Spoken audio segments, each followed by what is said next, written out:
Crown has spoken the 13th of February 2026. Kensington Palace, a sealed affidavit hand-delivered by Prince Harry's newly appointed London barrister, arrived at the office of the Lord Chancellor before sunrise. The document bore a single classification stamp across its cover page. Custodial fraud, urgent Crown review requested. And at its core were two names that together formed the most explosive allegation in modern royal history: Meghan Markle and Prince Andrew. Prince Harry, the man who had once abandoned the monarchy for love, the man who had fought press intrusion and institutional coldness, had now turned his fire in a direction no one predicted, not at the palace, not at the media, but at his own estranged wife and his disgraced uncle, accusing them both of orchestrating what palace lawyers would later describe as a coordinated scheme to monetize, manipulate, and ultimately weaponize the identities of his two children. Let that sink in. A prince broken and cornered, filing a sworn document against the mother of his children and a senior member of his own bloodline. The implications were not just personal, they were constitutional. And by the time the sun rose over London that Saturday morning, the monarchy found itself staring into an abyss it had spent decades trying to avoid. But to understand how it came to this, how the custody agreement signed just days earlier became the trigger for a betrayal that shocked the world, we need to go back to the 48 hours that tore open a wound so deep the monarchy may never fully close it. Back to the moment when a broken prince, stripped of his home, his marriage and his dignity, made a decision that would reshape the institution he once rejected. This is the story of that decision. And it begins, as so many royal crises do, with a phone call no one was supposed to make. It began on a cold Thursday evening, on the evening of February 12th, hours after the official dissolution. Statement was published on the Royal UK website. Prince Harry sat alone in a borrowed flat in Chelsea. The Montecito estate was no longer his. The royal residences were no longer accessible. He existed in a kind of institutional limbo. Too estranged for the palace, too exposed for the public, too shattered for silence. At approximately 9:47 p.m. Greenwich Mean Time, Harry received a call from a former Archewell legal consultant based in New York. The conversation, partially reconstructed through sworn testimony submitted to the Crown Court of Chancery, lasted 41 minutes. Its contents would prove devastating. According to the affidavit, the consultant revealed that in late 2024, Meghan Markle had entered into a private licensing arrangement with a corporate entity registered in the Cayman Islands under the name Sovereign Arc Holdings. The company's sole director, shielded behind nominee structures and layered trusts, was eventually traced back to a name that sent tremors through the establishment: Prince Andrew, Duke of York. Prince Andrew, the man who had been stripped of his military titles, the man who had settled a civil lawsuit under conditions the palace never publicly acknowledged, the man whose reputation had become a permanent stain on the House of Windsor, the man who, just months earlier, had been quietly pressured to vacate Royal Lodge amid a very public dispute over its upkeep and cost. That man, according to Harry's legal filing, had been quietly collaborating with Meghan Markle since at least September the 2024. And the nature of that collaboration was unlike anything the monarchy had ever confronted. The alleged purpose was as audacious as it was disturbing. Sovereign Arc Holdings had been set up to acquire, develop and distribute media content based on the lives, likenesses and personal narratives of Archie Harrison and Lilibet Diana. Not fictional characters inspired by them, not loosely adapted stories bearing vague resemblance. The actual children, their real voices, their real faces, their real experiences, repackaged as entertainment properties for global distribution. The children had become, in the language of the affidavit, unlicensed intellectual assets leveraged across multiple entertainment verticals without the knowledge or authorization of their father. Palace insiders who reviewed the filing described it as the most explosive royal legal document since the abdication papers of 1936. One senior aide said simply, it wasn't a custody complaint, it was an accusation of identity trafficking. The revelations did not arrive in isolation, they arrived in layers. The first layer concerned Meghan's actions during the final weeks before the divorce agreement was signed. According to documents appended to Harry's affidavit, Meghan had authorised the transfer of over 400 digital files. Photographs, voice recordings, home videos and unpublished personal correspondence to a secure cloud server operated by Sovereign Arc Holdings. These files, many of which contained intimate footage of Archie and Lilibet in private settings, had been catalogued and tagged with metadata suggesting commercial licensing preparation. Among the files were bedtime recordings of Meghan reading to Lilibet, birthday party footage filmed at the Montecito estate, and candid audio of Archie speaking about his father. One file, labelled A.H. Windsor Reflection Draft, reportedly contained a scripted monologue attributed to Archie, but written by an unnamed content producer designed to simulate the child reflecting on his royal heritage. Palace legal analysts described the collection as a pre-packaged media asset library. The files were not keepsakes, they were inventory. But the deeper shock came when forensic auditors examined the financial trail. Bank records subpoenaed through the Crown's emergency financial review powers showed a series of wire transfers between three accounts, one held by Meghan's Delaware-registered company Echo Royal Media, one held by Sovereign Arc in the Cayman Islands, and a third at a private Swiss bank linked to Prince Andrew's residual financial infrastructure. Between October 2024 and January 2025, approximately $2.8 million moved through this triangular structure. The stated purpose on the wire documentation varied: consulting, content development, heritage archiving. But the Crown's forensic team concluded that the transfers represented advance payments for a multimedia project centred on the Sussex children. One financial investigator described the arrangement as a shadow monetisation pipeline. Another called it a back-channel content factory built on stolen identities. A third, a forensic specialist brought in from the Serious Fraud Office, was more measured but equally damning. The money tells a story of deliberate concealment. Every transfer was designed to create distance between the source and the product. The product, in this case, being two children under the age of 8. The implications were staggering. If the affidavit's allegations were accurate, then Meghan had been operating a parallel commercial enterprise centred on her own children, while simultaneously negotiating a custody settlement that was supposed to protect them. The custody agreement and the content pipeline existed in direct contradiction. One demanded the children's privacy, the other required their exposure. Prince Andrew's involvement transformed the scandal from a family dispute into a constitutional emergency. Since his withdrawal from public duties in November 2019, Andrew had existed in a peculiar state of royal suspended animation. He retained his title but held no function. He maintained residency at Royal Lodge but received no sovereign grant. He was a royal without purpose, and critically, a royal without oversight. It was this lack of institutional scrutiny, Harry's legal team argued, that allowed Andrew to operate as a silent intermediary. He brought something Meghan could not access on her own: insider knowledge of royal protocols, genealogical archives, ceremonial procedures, and most critically, classified biometric data held within the Crown Estate's digital security system.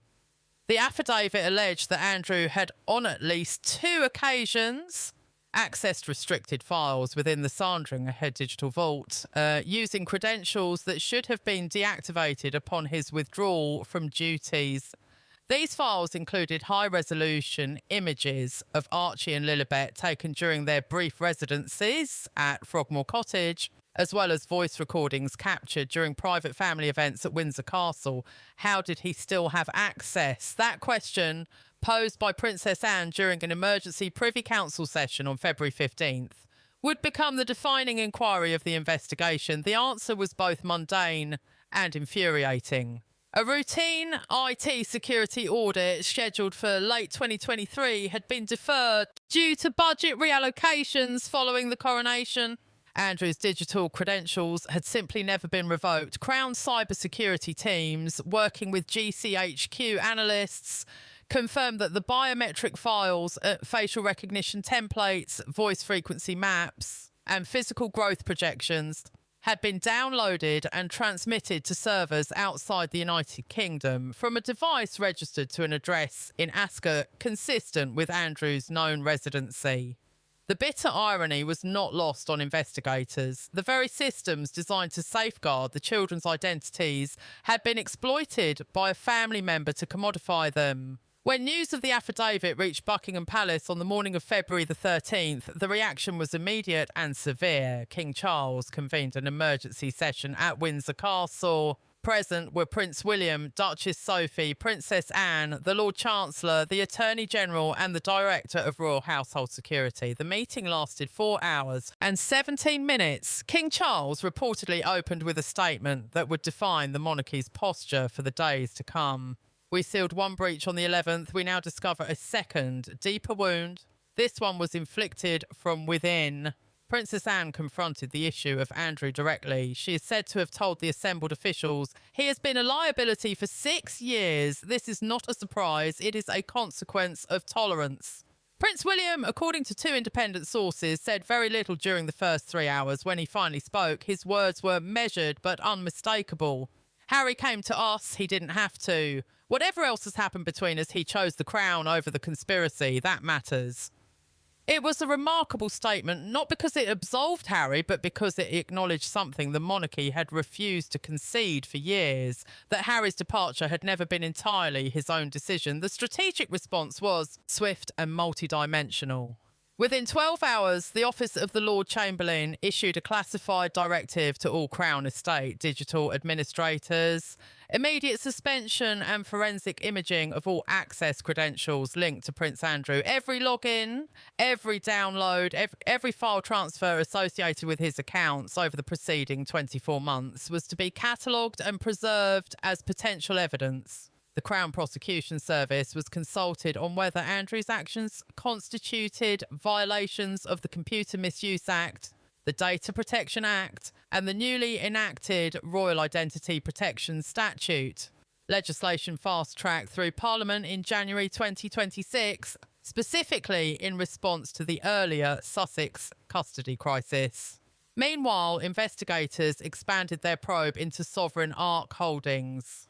Working with international regulatory bodies, they traced the company's registration through 3 jurisdictions before arriving at its operational headquarters. A nondescript office suite in Mayfair, leased under the name of a property management firm with no other clients. Inside the office, investigators found computer equipment, content editing software and a server containing over 12 terabytes of data. Among the files were draft scripts for an animated series titled The Little Windsors, concept art depicting characters unmistakably based on Archie and Lilibet, and a marketing deck addressed to 3 major streaming platforms.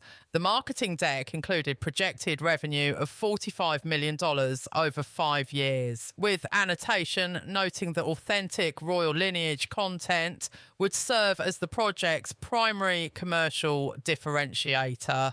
One investigator told colleagues, "They weren't just planning to tell the children's story, they were planning to franchise it."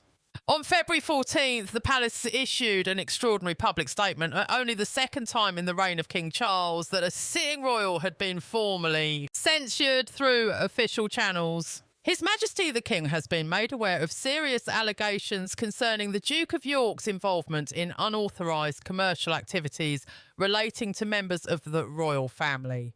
The Duke's access to all Crown properties, archives and digital systems has been suspended with immediate effect. A full investigation is underway. The statement was devastating in its brevity. It did not defend Andrew. It did not qualify the allegations. It was a public severing executed with the precision of a constitutional scalpel. Within hours, removal vans were photographed arriving at Royal Lodge. Staff were seen carrying boxes and document containers to waiting vehicles. Andrew himself was not visible, but neighbours reported that lights in the main house had been on through the previous night. The gates, normally attended by private security, stood unmonitored. The symbolism was unmistakable. The fortress had fallen. His legal team issued a brief statement acknowledging the Duke's full cooperation with all ongoing inquiries, but declining to address specific allegations. A source close to Andrew described his emotional state as devastated and bewildered, claiming he had believed his involvement was a legitimate business arrangement. That defence was met with incredulity across the legal establishment. Sir Edmund Hale, a retired High Court judge, told media, "Ignorance of royal protocol is not a defence available to a royal. His status as a prince of the blood makes the offence more severe, not less." The media response was merciless. The Times ran a single headline, "The Final Disgrace." The Telegraph called it the inevitable conclusion of institutional tolerance. The tabloids were less restrained. Social media erupted with his calls for Andrew to be stripped of his remaining title and permanently exiled from all royal association. Polls conducted overnight showed that 82% of the British public supported the palace's decision. Even Andrew's most loyal defenders fell silent. For Meghan Markle, the exposure of sovereign Ark holdings represented a catastrophe of existential proportions. Her legal team was now facing simultaneous investigations on 2 continents. In London, the Crown was assembling a case for breach of Clause 14C of the February 11th custody agreement, the very provision she had refused to sign, which prohibited commercial exploitation of the children's identities. In California, federal regulators had opened a preliminary inquiry into Echo Royal Media's financial disclosures, prompted by discrepancies flagged during the Sovereign Ark investigation. The IRS had also been notified regarding potential undisclosed foreign income streams. Meghan herself had gone entirely silent. Her social media accounts, which had briefly reactivated following the custody settlement, were once again dark. The carefully maintained Instagram aesthetic, the curated warmth, the aspirational domesticity vanished as though it had never existed. Her communications team had been reduced to a single spokesperson. Among the files recovered from the Mayfair office were email exchanges between Meghan's personal assistant and a content producer retained by Sovereign Ark. The emails discussed voice casting for the animated series, negotiation strategies for platform deals, production timelines, and, perhaps most troublingly, strategies for obtaining additional recordings of the children without Harry's knowledge. One email dated December 12, 2024, contained a line that would become the scandal's most quoted passage. "The children's value is in their proximity to the throne. The further Harry pushes them from it, the faster we need to move." When that line was read aloud during the Privy Council session, the room fell silent. Duchess Sophie reportedly closed her eyes. Princess Anne stood and walked to the window. King Charles did not move. It was Prince William who broke the silence. But she saw them as depreciating assets. That is what we are dealing with. Meanwhile, the 3 streaming platforms that had been in preliminary negotiations with Sovereign Ark issued public statements distancing themselves from the project. Netflix was the most emphatic, specifically naming Sovereign Ark to ensure any attempt by Meghan to repackage the content under a different umbrella would face immediate scrutiny. Within Meghan's inner circle, the atmosphere was described as siege mentality. Several senior Archibald staff had retained independent legal counsel. One former aide provided a haunting summary. She built a world where the children were the product and loyalty was the price of admission. Now, the product is off the market and the loyalty has evaporated. For Prince Harry, the aftermath of his own accusation was a paradox of vindication and devastation. He had done what no royal in modern history had done, turned whistleblower against his own former spouse and a senior member of his own bloodline. Sources close to Prince William confirmed that a private communication had been exchanged between the brothers on the evening of February 13th, the first direct contact in over 9 months. On February 16th, Harry's legal team filed supplementary documentation expanding the scope of the original affidavit. The new filings included forensic metadata analysis, financial flow diagrams, and a personal statement from from Harry himself. The statement contained passages of raw emotional force. I left the institution because I believed it could not protect my family. I now realise that the greater threat was never the institution. It was the person I trusted most, and the relative I trusted least, working together in ways I could not have imagined. My children were not being raised. They were being developed, packaged and prepared for a market I never agreed to enter. He continued, I do not seek sympathy. I do not seek restoration. I seek only what any father seeks. The assurance that his children will not be reduced to content, to branding collateral, to someone else's revenue stream.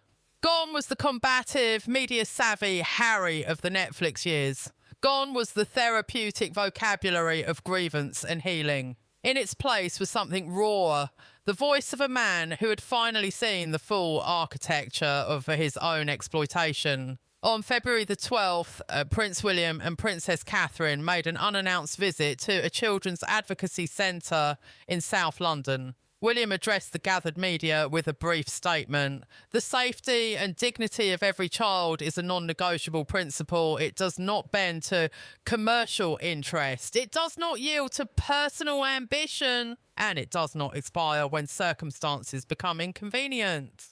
Catherine offered no prepared remarks. Instead, she knelt beside a group of children working on an art project and spent several minutes in quiet conversation. The images dominated front pages across the Commonwealth. That same day, inside Windsor Castle, King Charles chaired a closed session with the Privy Council's legal committee.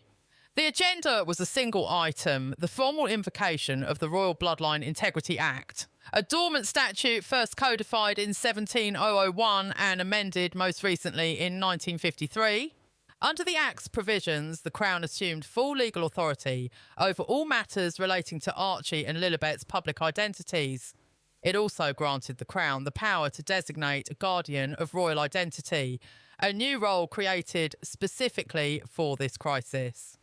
The appointment was made that evening. Princess Catherine was named Guardian of Royal Identity for Archie Harrison and Lilibet Diana effective immediately. Catherine's public credibility on child welfare issues was beyond dispute. Her personal history, the dignified silence during her cancer treatment, the quiet strength of her return to public life had made her the most trusted member of the royal family in every major poll. She didn't campaign for this role, one palace aide said. She inherited it because no one else could carry it. On the morning of February 18th, a brief video appeared on the website of Harry's London legal team. It showed Harry sitting in a plainly furnished room. No backdrop staging, no professional lighting, no Montecito warmth. He wore a dark sweater.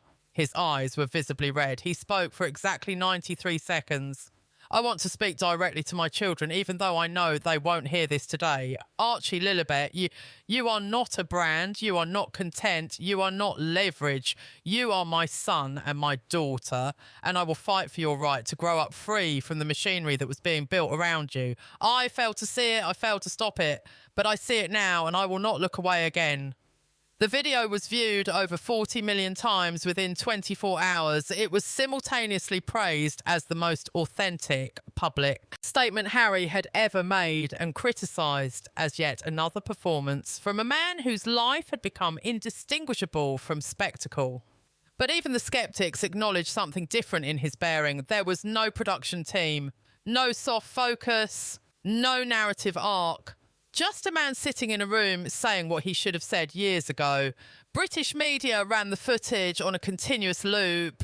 Editorial pages across Europe published analyses of the statement's significance. In Australia, a prime-time news anchor called it the first time a royal had spoken like a human being instead of an institution. Within the palace, the reaction was different. One aide who watched it alongside Prince William reported that William said nothing for several minutes after it ended. Then he turned to his private secretary and said, "Get Harry on the phone, not through lawyers, through me." Whether that call took place and what was said if it did remains unknown. But palace sources confirmed that a private channel of communication between the brothers was re-established during that week. Fragile, tentative and freighted with years of unspoken grief, but open. As the investigation deepened, forensic accountants traced the financial architecture of Sovereign Ark Holdings through 7 distinct corporate layers. At the top was a trust registered in Liechtenstein. Crown investigators eventually matched coded designations in the trust's founding documents to passport numbers associated with Meghan Markle and Prince Andrew. The trust had received a total of $4.7 million between August 2024 and February 2026. Approximately $2.1 million had been dispersed to content production companies in Los Angeles, London and Toronto. The remaining funds were earmarked for what internal documents called Phase 2, distribution and platform engagement. Phase 2 involved the simultaneous release of 3 media properties: the animated series, a docu-series titled Born Outside the Palace, and a children's book series expanding on Meghan's earlier concept. All 3 relied on the likenesses, voices and biographical details of Archie and Lilibet as their core commercial assets. Planning documents included audience analytics, subscription metrics and focus group data. One focus group report noted that the authenticity factor of real royal children dramatically outperforms fictional equivalents across all tested demographics. Andrew's role, as it emerged, was narrower but uniquely destructive. He provided access to the Sandringham digital vault, access to archived correspondence between the late Queen and her great-grandchildren, access to the biometric data collected as part of the Crown's own child protection protocols. His motivations were primarily monetary. Royal Lodge carried annual maintenance costs exceeding £1 million. His legal expenses had consumed much of his remaining personal wealth. Meghan had approached him through an intermediary in mid-2024, offering a share of revenue in exchange for his assistance obtaining restricted materials. One source described their arrangement as transactional in the coldest possible sense. Another put it more starkly: she needed what he had. He needed what she could generate. The children were the currency. By February the 14th, the monarchy had shifted from crisis management to institutional consolidation. King Charles, appearing at the Royal Society, made his first oblique public reference to the affair. There are moments when the fabric of an institution is tested not by external forces, but by those who once stood within its walls. In such moments, the measure of the institution is not whether it survives, but whether it emerges with its principles intact. Princess Anne, at an appearance in Edinburgh, was asked whether the monarchy could recover. Her response was characteristically crisp: "Recover? We've already recovered. What you're watching now is the clean-up." The institutional response included the establishment of a new Royal Children's Identity Commission, an independent body tasked with overseeing the protection of all minor members of the royal family from commercial exploitation, a comprehensive overhaul of Crown Estate digital security, the creation of a dedicated biometric protection unit within the Home Office, and the drafting of new legislation, the Royal Minors Protection Act, that would criminalise the unauthorised commercial use of any royal child's identity. The legislation would carry penalties of up to 14 years imprisonment and unlimited financial sanctions. One parliamentary drafter called it the most aggressive child identity protection law in British history. Legal scholars noted that the bill's language was deliberately expansive, covering not just traditional media, but AI-generated content, deepfakes, synthetic voice reproduction, and any technology yet to be developed. In Westminster, cross-party support was immediate. Members of Parliament who had spent years criticising the monarchy's relevance found themselves defending its right to protect its children. The Home Secretary announced that the bill would be fast-tracked through committee stage. Even the most Republican-leaning voices acknowledged that the principle at stake transcended the institution. This was about children, and on that there was no dissent. For Harry, now residing in temporary accommodations arranged through royal channels, the emotional toll was visible. He had lost weight. He spoke in shorter sentences. He smiled rarely. One friend who visited him offered a poignant observation. "He keeps saying the same thing. I should have seen it over and over," and then he goes quiet. And you realise he's not talking about Meghan or Andrew. He's talking about himself. For the children, Archie, 7, and Lilibet, 5. The immediate reality was one of institutional care within the United Kingdom. Princess Catherine was reported to visit regularly, bringing her own children along to foster normalcy. She treats them like they're her own, one household staff member said. No agenda, no performance, just kindness. It was perhaps the most quietly revolutionary act in the entire saga. A future queen choosing to become, in practice, if not in de whole, a protector of children who had been failed by nearly every adult in their lives. And in that choice lay the answer to a question the monarchy had been asking itself for years. What does modern royalty look like when stripped of glamour and reduced to its most fundamental purpose? It looked like a woman kneeling beside 2 small children, reading them a story and asking nothing in return.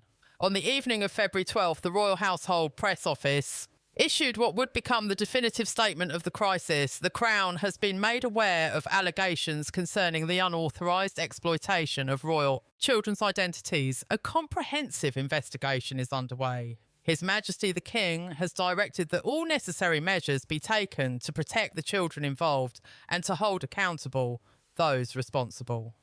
The Crown considers the welfare of its youngest members to be a matter of sovereign duty, not negotiable, and not subject to commercial consideration. The statement was brief. It contained no names, no accusations, no drama, and yet it said everything. It said that the monarchy had chosen its children over its reputation for discretion. It said that the institution, for all its flaws and failures, still possessed the capacity to act decisively when the most vulnerable were at risk. And somewhere in London, in a borrowed flat that smelled of coffee and sleeplessness, Prince Harry sat with a photograph of his children. It was an old image taken before the contracts and the companies and the corporate structures, before the custody battles and the affidavits, before everything, just a father holding his son while his daughter slept in the next room. He had broken his silence to protect them. He had turned against the woman he once loved and the uncle he once trusted. He had submitted himself to the authority of the institution he once fled. And in doing so, he had done the only thing that mattered. He had chosen his children. Whether the investigations would produce convictions or merely conclusions, whether Harry himself would find redemption or merely resolution, these were questions for another day. For now, the accusation stood, the deal was signed, and the monarchy, battered and bloodied but unbroken, had drawn a line so deep that no one, not a duchess, not a duke, not even a prince, could cross it without consequence. Because in the end, the Crown did not survive by being loved. It survived by being the last institution willing to say, there are things more sacred than power, more precious than narrative, more enduring than ambition. A child is not a commodity. A child is not a brand. A child is not a story to be sold. A child is alive, and the Crown would protect it, not because it was popular, not because it was strategic, because it was right.